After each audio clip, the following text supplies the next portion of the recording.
Aujourd'hui, sujet un petit peu plus personnel, donc on rentre dans mon intimité à moi et c'est important d'en parler. Je veux vraiment que les gens soient au courant que ça existe.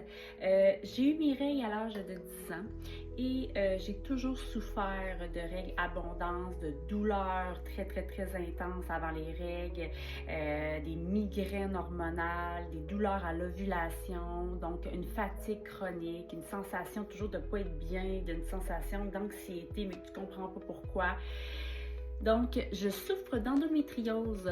Donc, cette année, on a découvert que j'avais de l'endométriose au niveau superficiel. Comme 70% des cas, souvent quand c'est détecté, c'est de l'endométriose superficielle. Il y a d'autres cas d'endométriose aussi.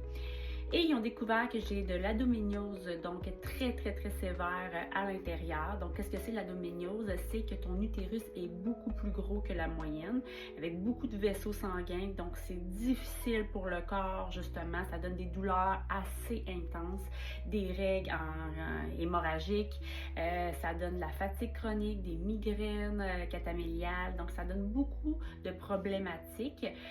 Et c'est très difficile à savoir qu'on a ça, donc il faut vraiment pousser plus loin les recherches. Heureusement, on commence à en parler de plus en plus. J'étais avec le protocole de recherche du Québec pour l'endométriose du Québec. Ils font des tests sur moi, sur d'autres femmes aussi qui ont accepté de faire des tests pour pouvoir justement aider les personnes au Québec à faire des recherches pour que les femmes justement sachent qu'est-ce qu'elles ont. Quand j'ai eu mes règles à l'âge de 10 ans, on a toujours donné des médicaments. Donc, on a dit, bon, on va te donner une pilule, on va te donner une autre pilule, on va essayer, on va mettre un stérilet, on va voir. C'est normal, t'as mal, donc c'est normal, c'est les règles, c'est abondant.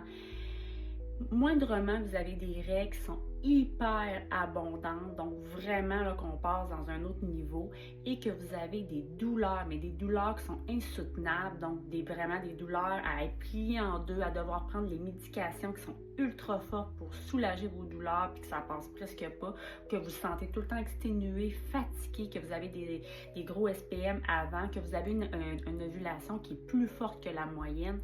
Tout ça, ce n'est pas normal. C'est important d'en parler. Plus qu'on va en parler, plus que ça va être dit, plus que les femmes vont arrêter de se sentir comme des extraterrestres et comme si ce serait pas normal.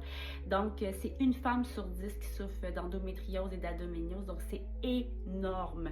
Beaucoup de femmes, probablement, sont comme moi, qui ont été des années sans savoir qu'il y avait ça. Et c'est ça qui fait en sorte que le corps, à un moment donné, il lâche parce que le corps est épuisé de se battre. Le corps est épuisé d'être dans douleur chronique. Donc, si c'est toujours à l'intérieur, vous êtes tout le temps en douleur, à un moment donné, le corps, ça lui cause de l'anxiété parce qu'il est toujours